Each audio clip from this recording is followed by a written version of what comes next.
expatriate in Bangor, Maine. Volume 1, Part 1, Chapter 32, which treats of what befell all Don Quixote's party at the inn.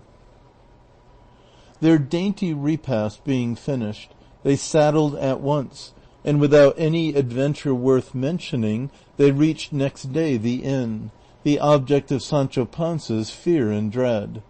But though he would have rather not entered it, there was no help for it. The landlady, the landlord, their daughter, and Maritornes, when they saw Don Quixote and Sancho coming, went out to welcome them with signs of hearty satisfaction, which Don Quixote received with dignity and gravity, and bade them make up a better bed for him than the last time. To which the landlady replied that if he paid better than he did the last time, she would give him one fit for a prince. Don Quixote said he would, so they made up a tolerable one for him in the same garret as before, and he lay down at once, being sorely shaken and in want of sleep. No sooner was the door shut upon him than the landlady made at the barber, and seizing him by the beard said, "By my faith, you are not going to make a beard of my tail any longer. You must give me back my tail, for it is a shame the way that thing of my husband's goes tossing about on the floor.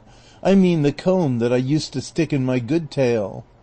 But for all she tugged at it, the barber would not give it up until the licentiate told him to let her have it, as there was now no further occasion for that stratagem, because he might declare himself and appear in his own character, and tell Don Quixote that he had fled to this inn when those thieves the galley slaves robbed him, and should he ask for the princess's squire, they could tell him that she had sent him on before her to give notice to the people of her kingdom that she was coming, and bringing with her the deliverer of them all.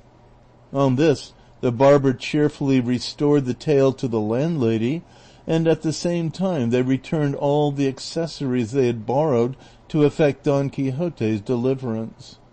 All the people of the inn were struck with astonishment at the beauty of Dorothea, and even at the comely figure of the shepherd Cardenio. The curate made them get ready such fare as there was in the inn, and the landlord, in hope of better payment, served them up a tolerably good dinner. All this time Don Quixote was asleep, and they thought it best not to awaken him, as sleeping would now do him more good than eating.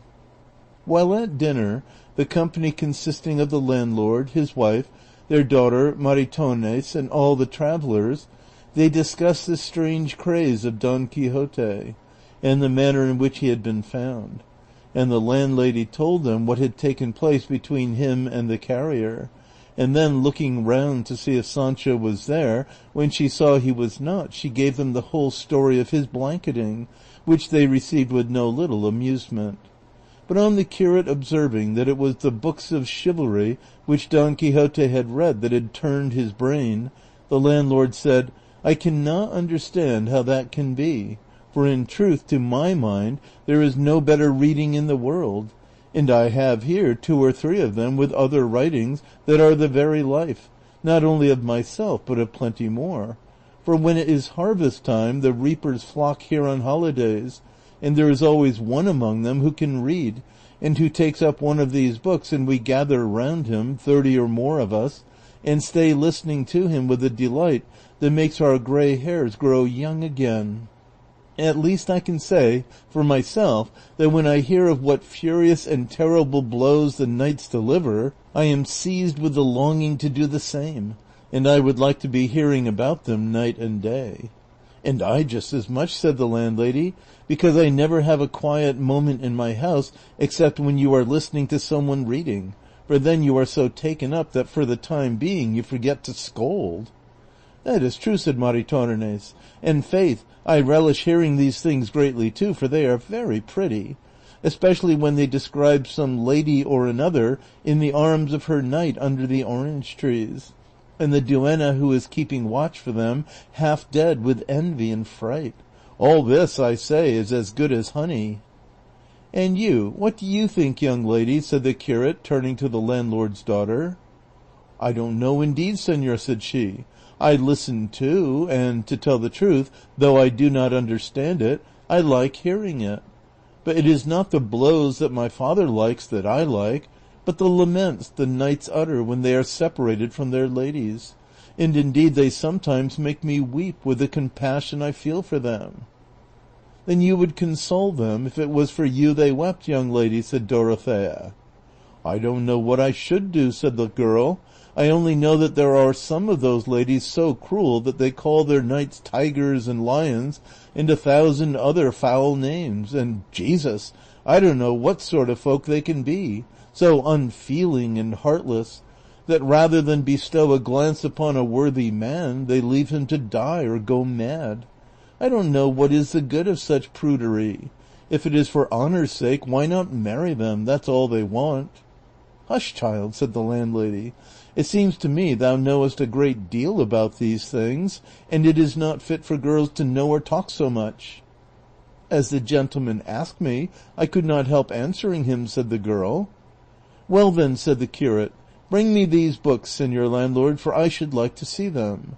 With all my heart, said he, and going into his own room he brought out an old valise secured with a little chain, on opening which the curate found in it 3 large books and some manuscripts written in a very good hand. The first that he opened he found to be Don Cirongilio of Thrace, and the second Don Felix Marte of Hircania, and the other the history of the great captain Gonzalo Hernandez de Cordova, with the life of Diego Garcia de Paredes. When the curate read the 2 first titles, he looked over at the barber and said, We want my friend's housekeeper and niece here now. Nay, said the barber, I can do just as well to carry them to the yard or to the hearth, and there is a very good fire there. What? Your worship would burn my books, said the landlord. Only these 2, said the curate, Don Cirongilio and Felix Marte. Are my books, then, heretics or phlegmatics, that you want to burn them, said the landlord. Schismatics, you mean, friends, said the barber, not phlegmatics. That's it, said the landlord. But if you want to burn any, let it be that about the great captain and that Diego Garcia, for I would rather have a child of mine burnt than either of the others. Brother, said the curate, those 2 books are made up of lies and are full of folly and nonsense, but this of the great captain is a true history, and contains the deeds of Gonzalo Hernandez of Cordova, who by his many and great achievements earned the title all over the world of the great captain, a famous and illustrious name, and deserved by him alone.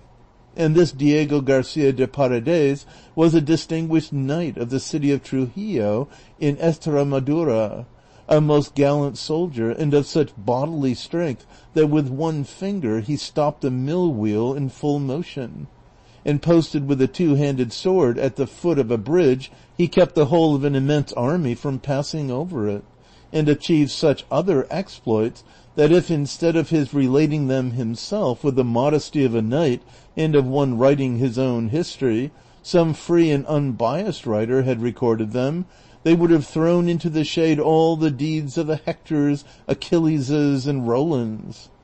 Tell that to my father, said the landlord. There's a thing to be astonished at. Stopping a mill wheel?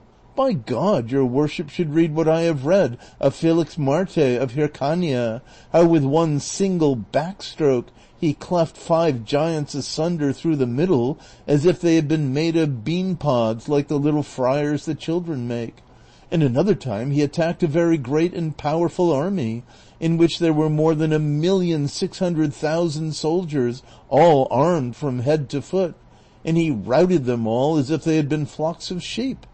And then, what do you say to the great Cirongilio of Thrace, that was so stout and bold, as may be seen in the book, where it is related that as he was sailing along a river, there came up out of the midst of the water against him a fiery serpent, and he, as soon as he saw it, flung himself upon it, and got astride of its scaly shoulders, and squeezed its throat with both hands with such force that the serpent, finding he was throttling it, had nothing for it but to let itself sink to the bottom of the river, carrying with it the knight who would not let go his hold. And when they got down there, he found himself among palaces and gardens so pretty that it was a wonder to see. And then the serpent changed itself into an ancient old man who told him such things as were never heard. Hold your peace, senor, for if you were to hear this you would go mad with delight. A couple of figs for your great captain and your Diego Garcia." Hearing this, Dorothea said in a whisper to Cardenio, "Our landlord is almost fit to play a second part to Don Quixote." "I think so," said Cardenio, "for as he shows, he accepts it as a certainty that everything those books relate took place exactly as it is written down, and the barefooted friars themselves would not persuade him to the contrary." "But consider, brother," said the curate once more, "there never was any Felix Marte of Hircania in the world, nor any Cirongilio of Thrace, or any of the other knights of the same sort that the books of chivalry talk of.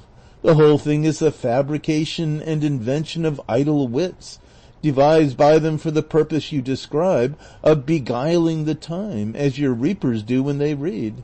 For I swear to you, in all seriousness, there never were any such knights in the world, and no such exploits or nonsense ever happened anywhere." "Try that bone on another dog," said the landlord. "As if I did not know how many make five and where my shoe pinches me. Don't think to feed me with pap, for by God I am no fool. It is a good joke for your worship to try and persuade me that everything these good books say is nonsense and lies, and they printed by the license of the lords of the royal council, as if they were people who would allow such a lot of lies to be printed altogether, and so many battle and enchantments that they take away one's senses." "I have told you, friend," said the curate, "that this is done to divert our idle thoughts, and as in well-ordered states games of chess, fives, and billiards are allowed for the diversion of those who do not care, or are not obliged, or are unable to work, so books of this kind are allowed to be printed, on the supposition that, what indeed is the truth, there can be nobody so ignorant as to take any of them for true stories. And if it were permitted me now, and the present company desired it, I could say something about the qualities books of chivalry should possess to be good ones, that would be to the advantage and even to the taste of some.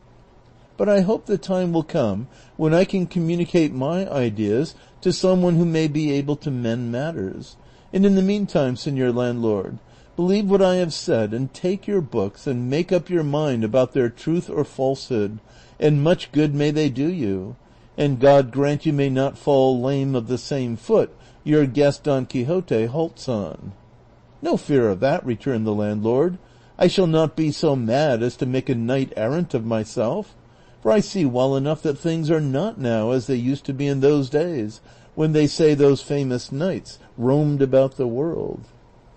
Sancho had made his appearance in the middle of this conversation, and he was very much troubled and cast down by what he heard said about knights errant being now no longer in vogue, and all books of chivalry being folly and lies.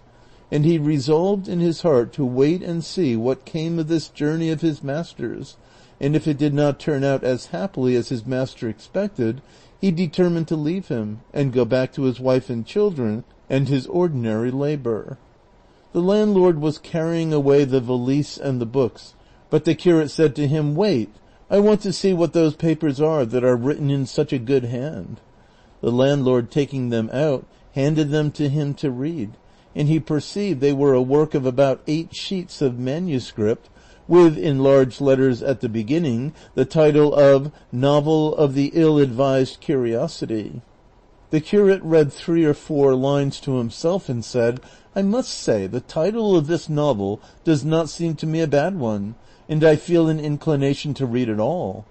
To which the landlord replied, "Then your reverence will do well to read it, for I can tell you that some guests who have read it here have been much pleased with it, and have begged it of me very earnestly. But I would not give it, meaning to return it to the person who forgot the valise, books, and papers here, for maybe he will return here some time or other. And though I know I shall miss the books, faith, I mean to return them, for though I am an innkeeper, still I am a Christian." "You are very right, friend," said the curate, "but for all that, if the novel pleases me, you must let me copy it." "With all my heart," replied the host. While they were talking, Cardenio had taken up the novel and begun to read it, and forming the same opinion of it as the curate, he begged him to read it so that they might all hear it. "I would read it," said the curate, "if the time would not be better spent in sleeping than in reading."